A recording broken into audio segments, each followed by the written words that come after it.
আপনাদেরকে সাক্ষী রেখে বলছি যে রাজনৈতিক দল হিসাবে কারো প্রতি আমাদের কোনো ক্ষোভ নেই, আমরা সবাইকে ক্ষমা করে দিলাম। সাংবাদিকরা যেন তাদের স্বাধীন বিবেকের জায়গা থেকে কাজ করতে পারেন, এই পরিবেশটা নিশ্চিত করার প্রতিশ্রুতি তারা রাজনীতিবিদদের কাছে চান। তা আমি দায়িত্বই নেই, আলহামদুলিল্লাহ আমার দলের পক্ষ থেকে আপনাদেরকে প্রতিশ্রুতি দিচ্ছি এবং এটা আপনারা ইনশাল্লাহ রেকর্ডে রাখবেন। কখনো যদি আমাদের হাতে এই সুযোগ আসে, আপনাদের যে প্রতিশ্রুতি আপনারা আশা করেছেন সেই জায়গাটায় এই দলকে পাবেন ইনশাল্লাহ। এখান থেকে আমরা চুল পরিমাণে নড়ব না, আমাদের পক্ষে যাক বিপক্ষে যাক, আমরা সত্যের পাশে আপনাদের সাথে থাকবো ইনশাল্লাহ। আসলে দেশটা আমাদের সবার, দায়িত্বটা একা রাজনীতিবিদদেরও নয়, একা সাংবাদিক বন্ধুদেরও নয়, সবার। এই দেশে যত মত পদ দল ধর্ম বর্ণ পেশা যারাই আছেন সবাই মিলে এই দেশটা আমাদের। আসুন আমরা দেশের মানুষ হই। আমার খুব ব্যথা লাগে যখন একদল বলে পাকিস্তানি রাজাকার, আরেক দল বলে হিন্দুস্তানি রাজাকার, খুব কষ্ট পাই। কেন?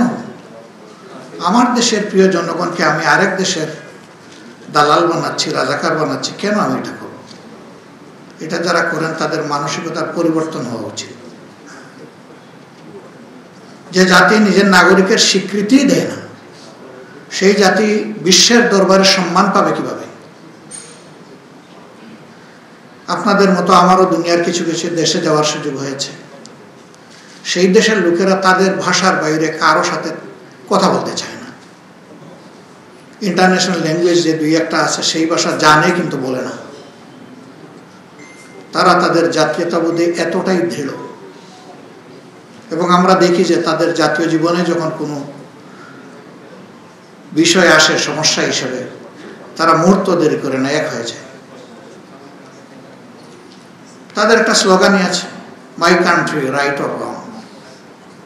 আগে আমার দেশ, দেশকে আমার সেভ করতে হবে। সেভ করতে গিয়ে এটা ভুল হতে পারে, শুদ্ধ হতে পারে, অন্যের উপরে জুলুম হতে পারে, এটাকে তারা কিছু মনে করে না। আমরা ওই শেষ অংশে নাই। দেশ আমার সেভ হোক, কিন্তু কারো উপর আমার দ্বারা জুলুম না হোক। এটাই হচ্ছে বিশ্ব শান্তির মূল মন্ত্র, যে আমি আমার দেশের স্বার্থ অবশ্যই দেখবো, কিন্তু আরেকজনের স্বার্থের উপর আঘাত দিয়ে নয়। আমরা মজলুম আপনারাই বলেছেন, আমরা এখানে বলিনি। এদেশের সম্ভবত সকল মানুষই এটা অনুভব করে, এটি আমাদের পরম পাওনা। আপনাদের এই অনুভূতিটাই আমাদের পরম পাওনা। কিন্তু ভবিষ্যতে আমরা যখন কোনো সুযোগ পাব, আমরাই যাতে আবার আরেকজনের উপরে জুলুম না করি, আপনারা আমাদেরকে শক্তভাবে ধরে সাহায্য করবেন। যে কষ্ট আমরা পেয়েছি অন্যদের দ্বারা, আমাদের দ্বারা যেন একই কষ্টটা অন্য কেউ না পায়। এবার আপনারা দেখেছেন পরিবর্তনের প্রথম দিন থেকেই আমরা চেষ্টা করেছি আমাদের জায়গায় একটু সজাগ থাকার। আমরা সকল ধরনের ধর্মীয় প্রতিষ্ঠানে আমাদের যা সামর্থ্য আছে তাই নিয়ে আমরা দাঁড়ায় গেছি, যে এখানে ধর্মের ভিত্তিতে কাউকে কোনো কিছু করতে দেওয়া হবে না।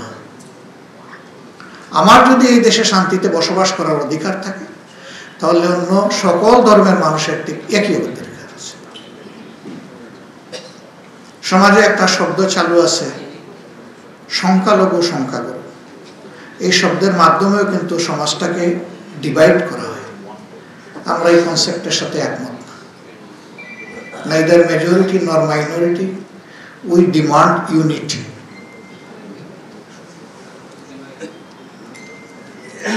এই মাইনরিটি মেজরিটি স্লোগান আমাদের দেশে যত উঠে, দুনিয়ার আর কোন দেশে উঠে আমি জানি না। প্রয়োজনটা কি? আমরা তো মিলেমিশেই আছি। আজকে আল্লাহ শুকরিয়া আদায় করছি, 26 দিনের মাথায় বা 27 দিনের মাথায় আমাদের উপর যে জুলুম করা হয়েছিল, সর্বশেষ জুলুম আমাদেরকে নিষিদ্ধ করে, সেটা ইতিমধ্যে প্রত্যাহার হয়েছে। আলহামদুলিল্লাহ রাব্বিল আলামিন। এটার এই স্টিগমাটা সর্বশেষ আমাদেরকে কেন দেওয়া হয়েছিল? আন্দোলনটাকে ডাইভার্ট করার জন্য, ইস্যু ডাইভার্ট করার জন্য। হয়তো বা কেউ কেউ চেয়েছিলেন যে এরকম কিছু একটা করলে জামাতে ইসলামী তার সমস্ত শক্তি নিয়ে রাস্তায় নামবে, প্রতিবাদ করবে, তখন অন্য কিছু হবে এটাকে কেন্দ্র করে, এবং যে মূল ইস্যুর স্রোতধারা তৈরি হয়েছিল এটা তখন ওইদিকে চলে যাবে, এই ইস্যুটা চাপা পড়বে। আমাদের দেশে কয়েক বছর ধরে আমরা শুনে আসছি যে এক ইস্যুতে আরেক ইস্যু চাপা পড়ে যায়। এটা হয়তো চাপা দেওয়ার মতো একটা জায়গা থেকে এটা হয়ে থাকতে পারে। যারা করেছেন তারা ভালো জানেন। আপনাদেরকে সাক্ষী রেখে বলছি যে রাজনৈতিক দল হিসাবে কারো প্রতি আমাদের কোনো ক্ষোভ নেই, আমরা সবাইকে ক্ষমা করে দিলাম।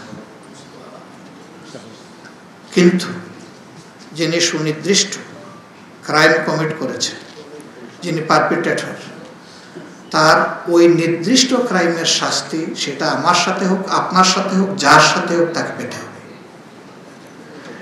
এটা যদি নিশ্চিত না হয় তাইলে সমাজে কোনো সংশোধন হবে না।